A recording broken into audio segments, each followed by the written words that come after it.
Saudara-saudariku, dibuka dengan alif lam mim. Telah kita tuntaskan pembahasan ini bahwa para ulama melahirkan keragaman makna dalam memaknai alif lam mim.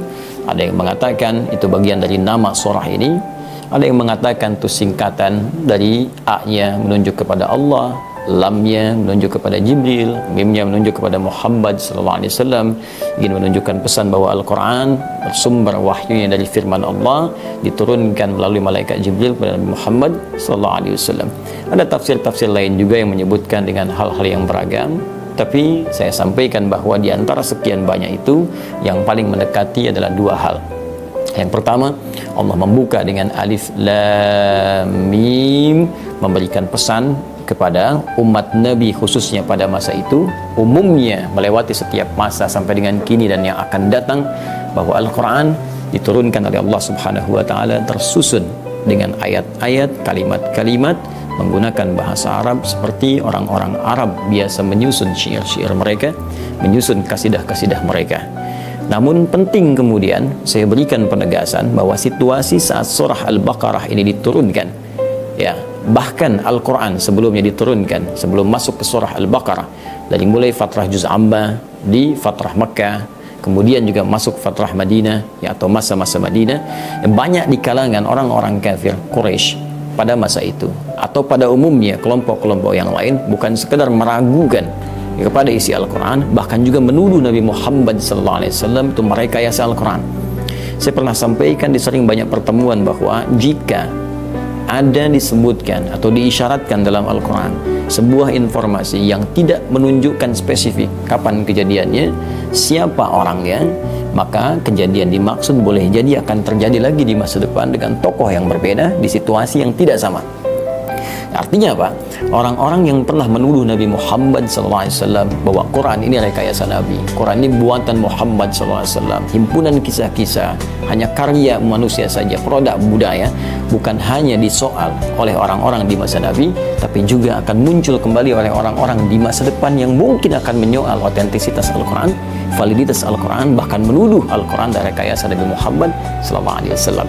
Jika terjadi di zaman ini, maka bisa kita katakan orang-orang ini sangat tertinggal, karena 15 abad yang lalu telah ada orang-orang seperti mereka dan dibentahkan dengan hanya satu kalimat dalam Al-Quran yang nanti kita akan uraikan.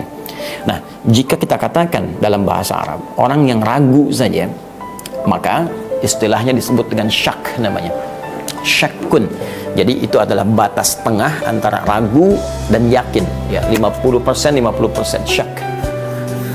Ini poinnya. Ya, syakkun. Ragu. Tapi jika keraguan ini disertai dengan tuduhan, nah, jadi ya, bahkan disertai dengan bukan sekedar tuduhan, tapi juga hujatan yang tanpa bukti, ya, tanpa bukti. Jadi kalau kita sebutkan dalam bahasa Arab itu tuhmah, ya, tuhmah bila hujjah. Jadi sudah ragu, menuduh pula, sudah menuduh, menghujat pula, tapi dia tak punya bukti, dia tak punya argumentasi, dia tak punya bukti, dia menuduh. Maka berubah kalimatnya dari syakkun menjadi raibun. Ya, jadi kalau kita turunkan kalimatnya berubah dari syak menjadi raib. Jadi kalau syakkun itu hanya ragu saja, antara yakin, ya, dengan kurang yakin, tengah-tengahnya ada ragu, itu syak namanya. Ya, ana asyukku hal ustadz ya'ti amla ilal masjid. Saya ini ragu, ustadznya datang nggak ke masjid. Tapi ada yakinnya datang, ada juga enggaknya. Nah, itu syak namanya. Tapi kalau sudah kita katakan raib, ya, raib itu artinya ragu, bahkan menuduh pula dan menghujat pula di situ walaupun buktinya belum valid. Maka kita katakan raib. Nah, dulu orang-orang kafir, ya, Quraisy pada masa itu dan bahkan lingkungan sekitar Nabi Muhammad SAW, yaitu banyak yang menyoal Nabi saat diturunkan Al-Quran. Bahkan mereka bukan sekedar meragukan, sampai tadi menuduh Nabi, ya, sebagai syair, menuduh Nabi sebagai sahir, tukang sihir, kemudian juga pujangga, tukang rekayasa, tukang bikin macam-macam. Bahkan hujatan banyak disampaikan kepada Nabi terkait dengan turunnya Al-Quran tanpa bukti-bukti yang otentik. Nah, maka apa yang terjadi?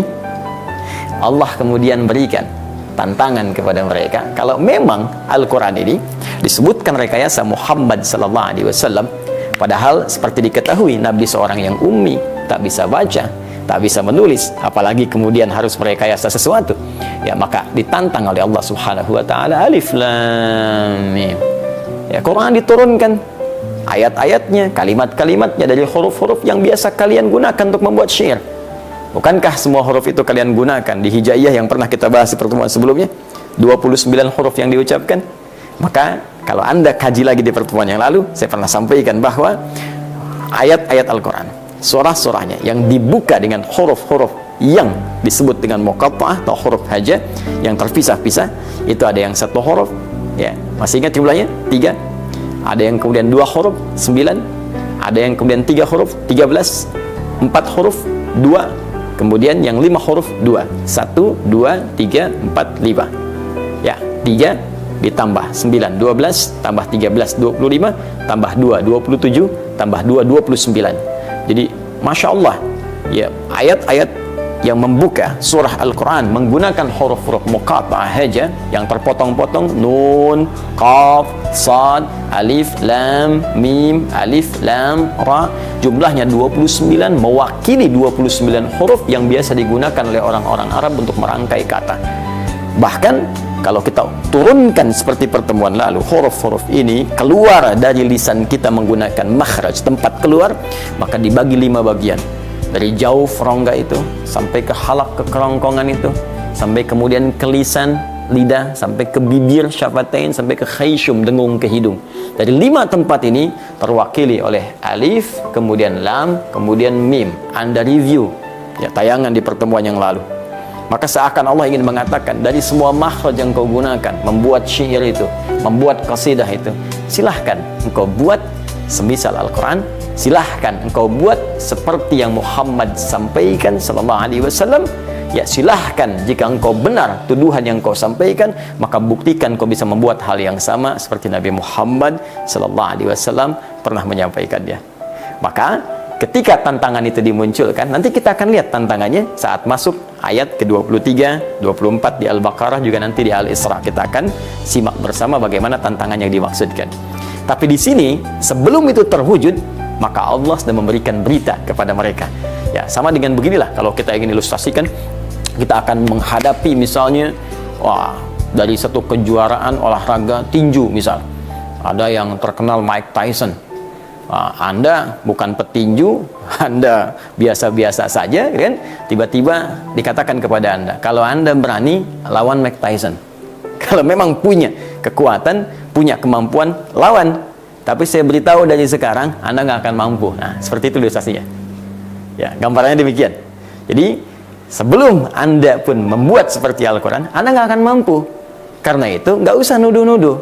Kalau memang nggak punya bukti, jangan nuduh. Ini adab dalam Al-Quran. Kalau tidak punya bukti, tak punya argumentasi, jangan nuduh. Kalau mau, maka buat yang serupa. Ini indah sekali. Sama dalam kehidupan kita juga. Jadi kalau Anda tidak sepakat dengan orang lain, jangan celah dia. Anda tidak sepakat dengan orang, jangan tuduh dia. Kalau Anda ingin berdiskusi, silahkan datangkan dalil yang serupa, duduk bersama, maka kita akan lihat. Dan kalau itu benar, jalankan sebagai sebuah kebenaran. Dan kalaupun Anda tak sepakat, tidak harus menjadikan kita berselisih dalam kehidupan. Maka indah ya ajakan dalam Al-Quran itu. Baik, maka kita kembali ke sini teman-teman sekalian. Maka ketika Allah sampaikan ini ayat Al-Quran diturunkan pada Muhammad sallallahu alaihi wasallam, ya disusun dari huruf-huruf yang biasa engkau ucapkan, keluar dari makhraj yang sama yang kau ucapkan dalam lisan kalian, maka kata Allah, sebelum kalian mampu untuk mulai menyusun dan berusaha menandingi Al-Quran, aku katakan tidak akan pernah kalian bisa mampu itu. Kenapa? Karena Quran bersumber dari zat yang sangat jauh dari apa yang kau bayangkan. Quran bersumber dari hal yang sangat jauh dari apa yang kau imajinasikan. Quran bersumber dari hal yang sangat jauh dari apa yang kau tuduhkan. Dan Quran tidak sama seperti apa yang engkau tuduhkan, hujatkan tanpa bukti yang sesungguhnya itu. Nah, kalau kita ingin katakan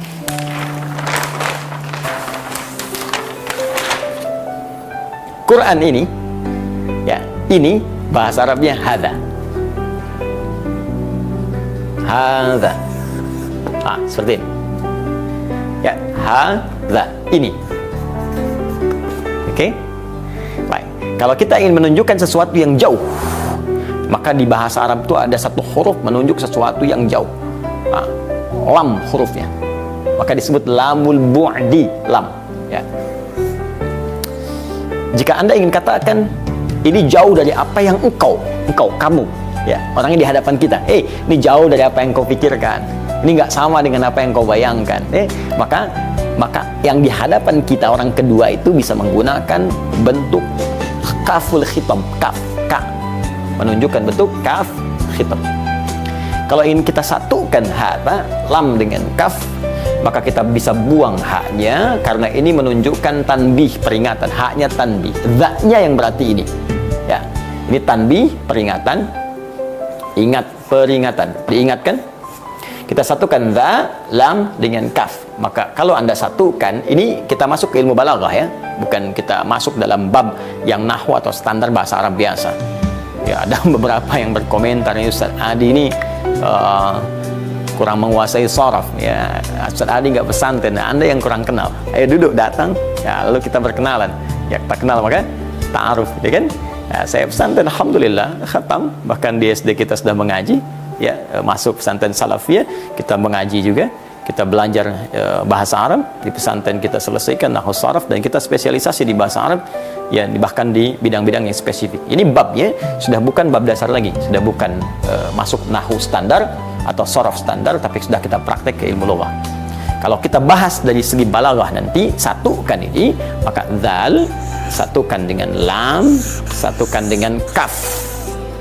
Maka yang alif ini kita badal, gantikan dengan harakat tegak di atas, jadi dza seperti ini. Lamnya harakat kasrah menunjuk bu'du, jauh. Kafnya kaful khitab. Ini asal dari hadza, berarti ini. Lamnya lamul bu'di,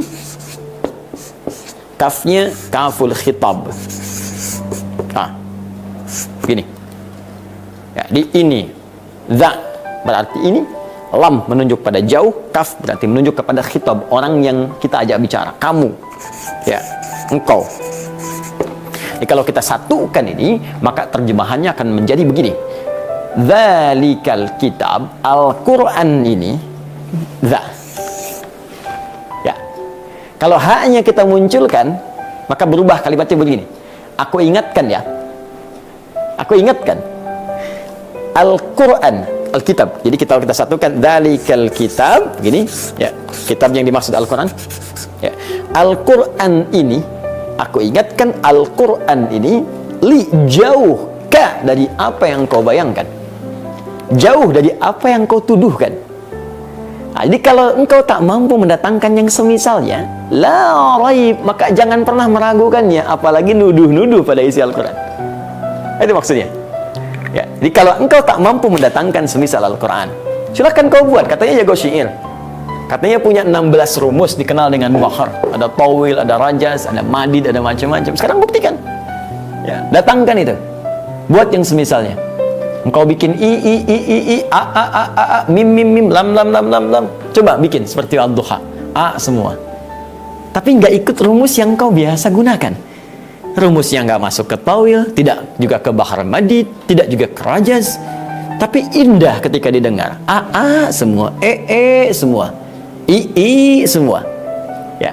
Dan uniknya, yang paling istimewa, bukan semata hanya kata-kata, tapi ada banyak makna dalam setiap hurufnya. Maka Allah ketika ingin mengenalkan Al-Quran punya banyak makna, tersusun sempurna, tidak ada cacatnya. Dalam bahasa Arab, sesuatu yang tersusun sempurna, dia tidak punya cacat, tidak ada celah di dalamnya, maka kalimatnya disebut dengan kitabun, kitab. Karena itu di bahasa Indonesia kita diartikan buku. Kenapa buku disebut dengan kitab? Karena buku tersusun dengan sempurna. Saat Anda bikin kerangkanya, masih kerangka, masih mukaddimah, ketika jadi buku ada daftar isinya, ada sampul dari depan sampai dengan ujungnya, bahkan diperiksa-periksa, diedit-edit sampai rapi, sampai tidak ditemukan salah cetak, salah tulis dan sebagainya, disebut kitab.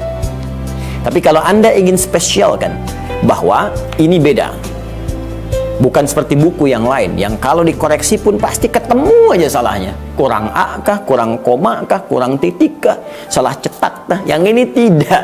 Karena yang menjamin langsung Allah Subhanahu wa Ta'ala, pencipta kita semua, dan yang menyampaikan Al-Quran kepada Nabi Muhammad SAW dengan sifatnya sebagai kalamullah yang bukan makhluk. Maka karena beda, harus dikhususkan.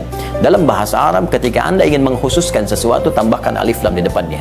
Qalamun, pena, pulpen, spidol masih umum, punya siapapun. Al-qalam yang ini, bukan yang lain. Kitabun umum, ini kitab, yang lain kitab. Tapi kalau Anda ingin katakan yang ini beda dengan yang lain, yang terjaga, sempurna, maka tambahkan alif lam di depannya. Al-kitab. Ya, jadi kalau kita ingin sempurnakan kalimatnya, Al-Quran ini, aku ingatkan pada kalian semua. Ya, ingat haknya. Kalaupun haknya nggak dituliskan, hukumnya masih ada. Baik ya? Aku ingatkan pada kalian semua, Al-Quran ini sempurna. Tersusun dari awal sampai akhirnya, nggak akan pernah ditemukan celah. Nanti kalau kita sudah ngaji ke surah ke-15 Al-Hijr ayat ke-9, ada jaminan Allah di situ tertuliskan. Inna nahnu nazzalna dzikra wa inna lahu lahafizun. Kami yang telah turunkan Al-Quran untuk mengingatkan kau. Ini spesial, beda dengan yang lain. Ya, beda, lain. Anda mau tanya apapun, informasinya ada. Ya, bahkan nanti kalau kita ada waktu luang lebih, ingin belajar tentang wabah, ya, penanganan, sebab, ini ada informasinya. Bahkan nanti detailnya ada di hadis-hadis Nabi Sallallahu Alaihi Wasallam. Itu aspek yang lain. Tapi kalau kita bawa ke sini, kata Allah, aku ingatkan Al-Quran beda dengan yang lain. Ya, aku sampaikan kepada Nabi Muhammad sebagai pedoman kehidupan, dan supaya engkau yakin hanya Allah yang Tuhan, yang lain bukan. Wa inna lahu lahafizun, dan kami yang menjamin Al-Quran itu akan terjaga sampai kalian berpulang pun kepada Allah Subhanahu wa Ta'ala akan tetap utuh. Karena itu silahkan, kalau Anda tidak percaya, silahkan bandingkan dengan buku atau kitab apapun di muka bumi termasuk yang dianggap suci, yang lafadznya bertahan sampai dengan sekarang, tidak terjadi pengurangan celah sedikit pun selain Al-Quran. Harakatnya tidak berubah, hurufnya tidak berubah. Dan kalaupun ada kesalahan ditemukan di mushaf, bukan Qurannya, di mushaf, pasti akan ketahuan. Dan terjaganya di ingatan dan dalam tulisan. Jadi kalau ada di tulisan ini terlihat misalnya salah orang mencetak, maka ingatkan langsung. Ingatan langsung akan membetulkan. Ingatan keliru di sini, lupa kita, maka mushaf akan langsung mengingatkan kembali. Penjagaan Allah terbukti 15 abad sempurna, tidak ada berubah. Kalau bukan firman Allah, maka siapa yang bisa bikin karya tidak ada perubahan di dalamnya? Tidak ada EYD, ejaan yang disempurnakan, tidak ada huruf yang berubah, tidak ada harakat yang berubah, dan tidak ada celah sama sekali. Sampai sekarang, sejak 15 abad, tetap dibuka dengan Al-Fatihah, diakhiri dengan An-Nas, sempurna. Karena itulah alif lam yang masuk Al-Kitab. Aku ingatkan, kata Allah, Al-Quran ini sempurna, awal sampai dengan akhirnya, tak bisa disoal oleh siapapun. Karena ini bersumber dari zat yang sangat jauh dari apa yang kau bayangkan, apa yang kau tuduhkan. Kaf tadi, la raiba fi. Kalau tak mampu mendatangkan semisal Al-Quran, maka jangan gunakan lisanmu untuk menghantam Muhammad SAW. Jangan sembarangan tuduh. Nah, ini sudah tabiat nih ya. Tadi ya, masih ingat kaidah di awal tadi yang saya sebutkan. Jadi, kalau ada disebutkan sebuah informasi kejadian di masa lalu, tak disebutkan orangnya, kapan kejadiannya, maka potensi kejadian itu akan berulang di masa datang dengan tokoh yang dan keadaan yang berbeda. Nah, jadi ada juga informasi sekilas disampaikan di ayat ini. Ada orang-orang yang memang tipikalnya kalau nggak bisa berargumen, dia menyerang. Akan ada, nanti kita akan lihat setelah ayat-ayat ini kita ulas, kita akan temukan. Dia ada tipikal orang yang kalau nggak bisa diajak diskusi atau tak punya argumentasi, cenderung menyerang dia untuk mempertahankan kesalahannya. Ya, jadi menyerang itu motifnya memang untuk menunjukkan dia salah gitu. Karena tak bisa mengoreksi dirinya, ya tak punya kemampuan untuk mengoreksi diri, tak punya kemampuan untuk menerima kebenaran, maka hal yang dilakukan adalah menyerang. Nah, ini ya. Ini konsep yang ditempatkan pada tempat yang salah. Ya, ada di olahraga pertahanan terbaik itu menyerang, tapi ditempatkan dalam konteks yang salah. Ya, baik. Nah, ini kurang lebih seperti ini. Dzalikal kitab, aku ingatkan kitab ini. Di sini teman-teman, dimanapun Anda berada, kalau Anda membuka mushaf, mushaf. Ya, silahkan Anda buka bersama saya, Anda lihat. Sangat besar kemungkinan kalimat ini diartikan dzalika, diartikan ini. Silakan Anda cek mushaf, tertulis itu kitab ini. Kalau baru belajar nahwu standar, ya, Anda belajar jurumiyah misalnya, kan? Atau belajar sorof standar, wa huma hum, ya huma hunna, anta antuma, antum anti antuma, antunna, dhamir atau isim isyarah yang dasar, maka pelajaran dasar mengatakan dzalika artinya itu.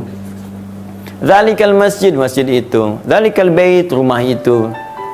Ini hadza.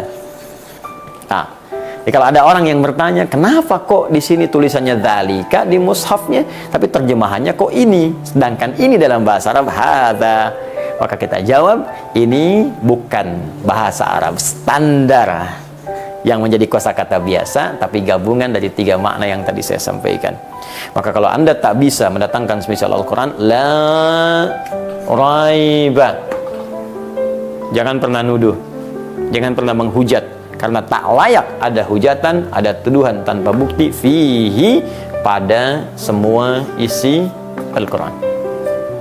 Nah, jadi di sini kita akan temukan satu kesimpulan bahwa pertama, kalimat dzalikal kitabu la raiba fi, pertama ditujukan oleh Allah Subhanahu wa taala untuk membantah tuduhan orang-orang ingkar di masa Nabi sallallahu alaihi wasallam, juga di masa yang akan datang, termasuk sekarang, yang berusaha menuduh Al-Quran atau juga menuduh Nabi Muhammad sallallahu alaihi wasallam dengan bukti-bukti yang tidak valid, atau kita katakan yang nihil, sama sekali tidak ada buktinya. Yang kedua, kalimat ini juga seakan memberikan pesan kepada kita semua bahwa jangan sampai kita punya sikap seperti orang-orang ingkar di masa lalu. Kalau memang sesuatu benar, kita terima kebenaran itu, ya. Tapi kalaupun kita kemudian tidak sepakat, jangan menghadirkan tuduhan-tuduhan yang justru merendahkan keadaan kita sendiri. Yang terakhir, yang ketiga, kalimat dzalikal kitabu la raiba fi juga disebut oleh para ulama, salah satunya sebagai kunci kita berinteraksi dengan Al-Quran, jangan pernah meragukan kandungan Al-Quran. Jadi kalau Anda ingin mendapatkan manfaat dari ayat-ayat Al-Quran semua, nanti ada ayat ilmu, ya, baik percepatannya, kekuatan ingatan, kemampuan untuk menganalisis, ada ayat bisnis, bagaimana berbisnis yang berkah, modal sedikit keuntungan banyak, Allah ridha. Ada ayat-ayat tentang rumah tangga yang damai, tentram, sakinah, mawaddah, rahmah, ada lengkap sekali. Nah, tapi semua manfaat itu tidak akan pernah Anda bisa dapatkan, Anda bisa nikmati.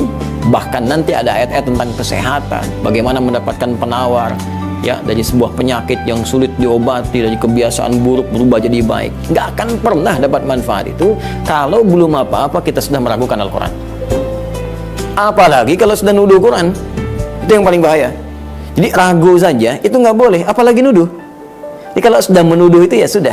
Orang kalau sudah anti Quran, jangankan mendapat manfaat, mendengarkan pun pasti akan anti. Disebutkan pun pasti akan, mohon maaf, menolak, karena dengan keangkuhan yang tadi hadir.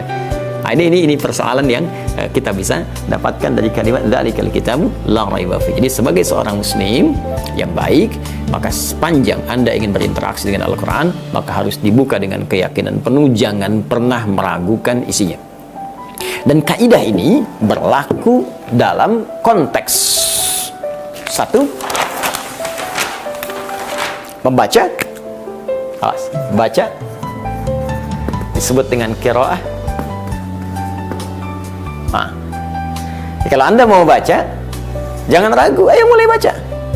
Jangan hukumi diri Anda sebelum baca. Oh, saya ini sudah 50 tahun dan 60 tahun, kayaknya telat. Tidak, jangan ragu, baca aja.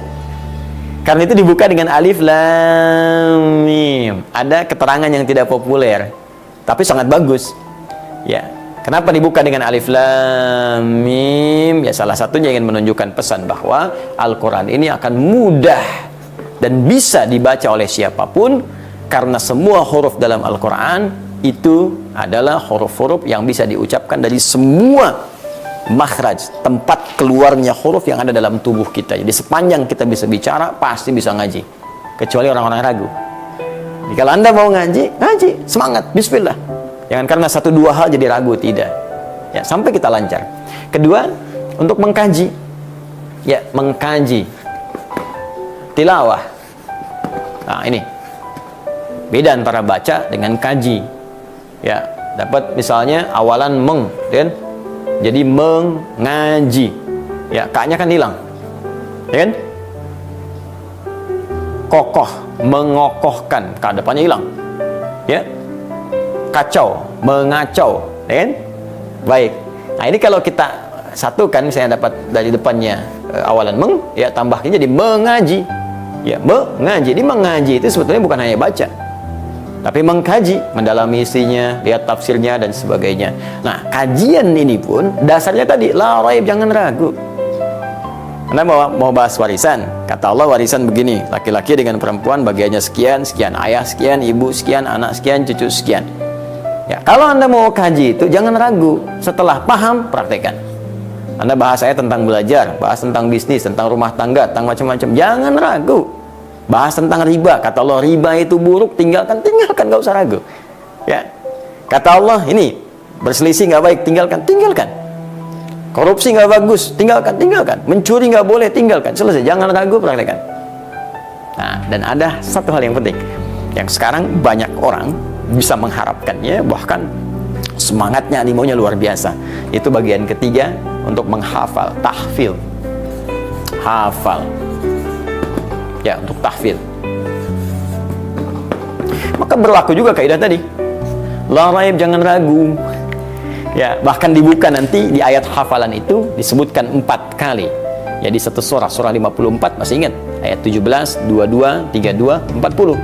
Dibuka dengan lam dan qad. Lamnya taukid, qadnya tahqiq. Ya, meyakinkan, memastikan. Jangan pernah ragu. Ya, harus yakin pada diri kita, katakan ya bahwa kita mampu menghafal Quran. Karena kadang-kadang orang, saya pengen menghafal, begitu lihat mushaf, ya Allah Ustaz tebal juga.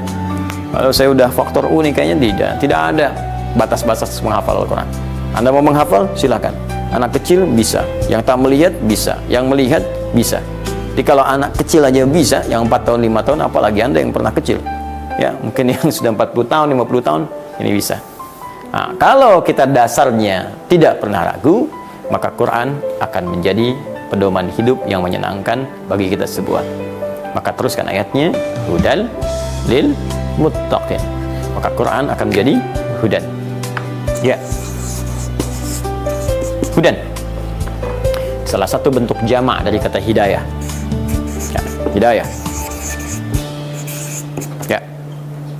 Hidayah itu bisa berarti pedoman yang memudahkan. Ya, jadi kalau dapat pedoman, sering disebut orang dengan petunjuk. Ya, petunjuk itu kan hal yang menunjukkan kita sehingga membuat aktivitas kita mudah.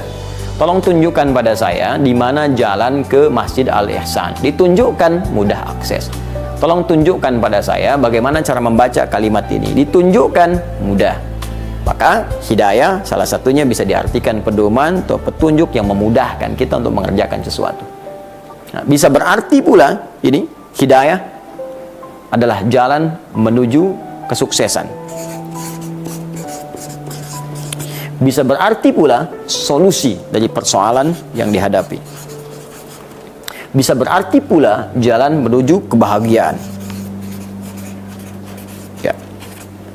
Jadi kalau hidayah bisa berarti pedoman, petunjuk yang mudah, jalan menuju kesuksesan, solusi dari persoalan, hal yang melahirkan kebahagiaan. Ada lagi, hidayah itu bisa berarti kenikmatan untuk menunaikan ibadah. Ya, tambahan iman untuk menikmati ya ibadah yang ditunaikan. Jadi kalau ada orang beriman itu dapat hidayah, salah satunya dia akan nikmat mengerjakan ibadah. Ya, sholat dari wajib tambah sunnah, puasa tambah sunnah, baca Quran enak. Ini kenikmatan untuk beribadah. Nanti kita akan lihat turunan ayatnya. Nah, kalau Anda satukan 1, 2, 3, 4, 5, Anda ingin satukan semuanya ini, gabungkan. Bukankah kalau menggabungkan semua ini jadi banyak? Bukankah kalau banyak sifatnya jamak, plural? Kan? Maka kita jamakkan bentuknya dari hidayah menjadi hudan.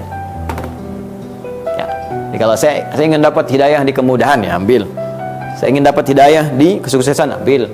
saya ingin dapat hidayah di misalnya solusi dari masalah rumah tangga, pekerjaan, kehidupan sosial, silakan ambil. Tapi kalau Anda inginkan semuanya, saya ingin ibadah nikmat, nggak punya masalah, ya saya pengennya setiap pekerjaan mudah, saya pengen hidup bahagia, gabungkan semua, maka hudan. Kata Allah, isi Quran itu, kalau Anda pelajari ini kan baru mukaddimah, baru pembuka. Kalau Anda mau pelajari setelah ayat-ayat ini sampai akhirnya, maka di dalam Al-Quran ini ada petunjuk yang memudahkan kehidupan. Ada solusi dari semua persoalan. Ada jalan menuju kesuksesan. Ada jalan kebahagiaan. Dan ada kenikmatan ibadah kalau kita mau mengamalkannya. Tapi, apakah semua orang Islam bisa mendapatkan itu semua? Tidak. Allah berikan kualifikasi khusus, bahkan pada orang Islam yang ingin mendapatkan ini semua. Yang telah beriman, mereka mesti bertransformasi diri dari sekedar muslim saja yang mengatakan dengan syahadatnya, upgrade dirinya menjadi orang yang lebih baik, masuk pada kriteria takwa. Satu orang disebut dengan taqi, banyak orang disebut dengan muttaqin. Jadi kalau Anda ingin mendapatkan semua manfaat ini, kata Allah, upgrade diri Anda menjadi orang yang takwa. Upgrade diri Anda menjadi kalangan muttaqin. Tingkatkan diri Anda menjadi bagian dari orang-orang yang takwa. Maka informasinya ditutup dengan kalimat akhir, hudal lil muttaqin. Nah, sekarang tawarannya kembali kepada Anda. Mau nggak bahagia? Jadi, ya, silakan Anda sukses di kantor tapi nggak bahagia. Kan nggak enak. Ya, mau nggak mudah pekerjaan? Mau nggak dapat kesuksesan? Mau nggak semua masalah selesai? Mau nggak enak ibadah? Pasti semua mau. Tapi diantara yang mau itu, siapa yang punya tekad? Diantara yang punya tekad, siapa yang berniat sungguh-sungguh, serius? Maka kalau Anda serius, jadi orang takwa. Lalu Anda berkata, Ustadz, saya siap jadi orang takwa. Saya pengen, saya mau. Bagaimana caranya? Nah, ketika Anda mulai ingin mendapatkan itu semua dan ingin jadi bagian takwa, maka Al-Quran merespon itu semua dan memberikan bimbingan kita semua untuk menjadi pribadi yang takwa. Nah, bagaimana caranya? Kita akan lihat dalam pertemuan berikutnya insya Allah dengan kajian masih dalam Al-Quran Sunnah Solution pada pembahasan surah Al-Baqarah. Untuk saat ini kita cukupkan dulu dalam kajian kita pada malam hari ini, dan tentunya seperti biasa kita berusaha untuk meyakini apa yang kita bahas dengan baik. Kemudian yang kedua, ini juga yang sangat penting untuk mengamalkan apa yang telah kita pelajari. Dan dalam situasi saat ini khususnya, saya juga menghimbau kita untuk banyak-banyak berdoa, beristighfar pada Allah Subhanahu wa Ta'ala, mengoreksi diri bahwa mudah dalam kehidupan ini bagi Allah untuk memberikan banyak jalan-jalan kepada kita untuk berubah menjadi lebih baik lagi. Anda yang setiap hari mungkin berpikir menumpuk kekayaan, ternyata dengan satu virus kecil ini yang bahkan tak nampak dalam kasat mata kita, sehari bisa kehilangan miliaran, bahkan triliunan, bahkan macam-macam. Artinya memang satu masa semua itu akan kita tinggalkan, kita akan kembali kepada Allah. Ya, kita tidak bawa apapun, dan banyak hikmah kalau kita ingin dapatkan, tapi hikmah terbaik adalah bagaimana kita bisa bersatu, membangun sinergi yang baik, membawa nilai-nilai kebaikan. Saya melihat kadang ada yang lebih bahaya daripada corona, daripada virus COVID-19, yaitu virus hoax, ya, virus pertengkaran, virus perselisihan. Ya, sudah tahu kita sedang dalam keadaan sulit, masih bertengkar juga, masih bikin hoax juga, ya, masih saling menyalahkan juga. Ya, kapan kita bisa membangun diri lebih baik? Kalau kita nggak mampu melewati yang kecil, bagaimana kita menjadi bangsa yang besar? Ya, karena itu mari kita bersatu dalam kebaikan.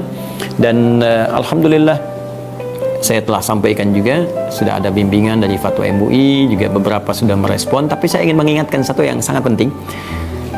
Sekalipun di satu daerah yang datanya sudah kita bisa akses, ya, daerahnya merah, ya, sudah terkontaminasi dan sebagainya, sampai kemungkinan juga bahkan mungkin sudah diambil keputusan untuk menutup, ya, sementara masjid sebagai tempat untuk beribadah berjamaah, baik Jumatan ataupun rutin. Tapi saran saya begini, azan itu tetap berkumandang, ya, walaupun sholat berjamaahnya tidak ditunaikan di masjid. Di berjamaah itu bisa ditunaikan di rumah dengan keluarga, bisa. Ini kesempatan, ya, para ayah menjadi imam yang jarang juga pulang ke rumah jadi imam, tapi tetap adzan dikumandangkan. Dan boleh nanti salah satu lafadznya yaitu ditambahkan dengan kalimat, ya, as-salatu fi rihalikum atau as tempat-tempat Anda berdiam. Ya, jadi azan tetap berkumandang karena azan itu syiar. Dan ingat, seperti yang saya sampaikan, dalam situasi yang tidak normal, hal yang kita kerjakan ya di rumah pun dalam keadaan darurat itu sama nilainya dengan kebiasaan kita saat kita terbiasa ke masjid. Yang salah itu yang tidak sholat. Jadi jangan sampai masjidnya sementara tidak difungsikan ya, tapi adzannya tidak berkumandang. Jadi tetap saya mengusulkan, bahkan menyarankan adzan tetap berkumandang sebagai penanda waktu sholat telah tiba. Syiarnya tetap ada dan orang di rumah tahu kapan waktunya sholat. Ya, kalau Anda tidak adzan dari masjid, ya bagaimana orang tahu di rumah kapan waktunya sholat? Hanya kegiatan berjamaahnya barangkali dialihkan ke rumah masing-masing. Kemudian ada redaksi-redaksi yang secara fikih menurut saya itu mesti juga dikoreksi ya, diluruskan, dibenarkan. Nah, seperti misalnya kita menunda sholat Jumat, ya sholat nggak bisa ditunda. Ya, tapi kalau dialihkan ke dalam bentuk sholat yang lain bisa. Ya, kita sementara tutup masjid, kita tunda dulu sholat Jumat minggu depan. Nah, ini bukan menunda, karena sholat itu sifatnya bukan ditunda. Kalau Jumatan nggak dikerjakan, artinya Jumat yang nggak dikerjakan ganti dengan zuhur. Jadi kita bisa katakan untuk Jumat ini misalnya di satu kota tertentu, ya dialihkan dulu ibadahnya ke zuhur, masjidnya tidak difungsikan. Nanti insya Allah berapa pekan ke depan kita akan hadirkan kembali. Dan kita dukung, ya hindari celaan, kita support semaksimal mungkin yang bisa kita lakukan. Dengan itu insya Allah wabah ini akan segera berlalu dan hikmahnya akan nampak dari situasi ini. Apakah memang kita termasuk orang baik atau memang orientasi hidup kita belum berubah, ya. Jadi ada memang orang yang ya kita doakan jadi lebih baik, dan kita jangan mencari narasi-narasi yang buruk di saat-saat yang sulit saat ini. Allahumma taqabbal minna innaka antas samiul alim wa tub alaina innaka antat tawwabur rahim. Allahumma 'allimna ma yanfa'una. Allahumma ya Allah, ajarkan kepada kami ilmu yang bermanfaat. Faqihna fid din wa 'allimna ta'wil. Fahimna ya Allah, fahimna wafiqna lana ya Allah na'mal ma ta'allamna bih. Ya Allah, pahamkan kami. Ya Allah, berikan kami bimbingan untuk mengamalkan apa yang telah kami pelajari. Allahumma wahid sufufana wa janibna minat tafraqah. Ya Allah, satukan diri kami untuk bersatu dalam kebaikan, jauhkan dari perpecahan. Allahumma ya syafi la shifaa illa bi syifaika. Ya Allah, shfi mardana mardal muslimin wal muslimat mu'minin mu'minat fi kulli makan ya arhamar rahimin. Ya Allah yang maha penyembuh dari segala penyakit yang muncul di bumi dan dimanapun. Ya Allah, anugerahkan kesembuhan, berikan penawar bagi setiap yang sakit di antara kami ya Rabbal Alamin. Khususnya hilangkan ya Allah, angkat segera wabah virus COVID-19 atau corona yang menjangkiti kami pada saat ini. Allahumma rzuqnal hikam. Ya Allah, berikan kami hikmah-hikmah terbaik, ma yuqarribuna ila ridhak, yang bisa mendekatkan kami dengan ridhamu ya Rabbal Alamin. Allahumma rabbana atina fid dunya hasanah wa fil akhirati hasanah wa qina adzabannar. بفضلك سبحان ربك رب العزة عما يصفون وسلام على المرسلين سبحانك اللهم وبحمدك أشهد أن لا إله إلا أنت أستغفرك وأتوب إليك والحمد لله رب العالمين. السلام عليكم ورحمة الله وبركاته.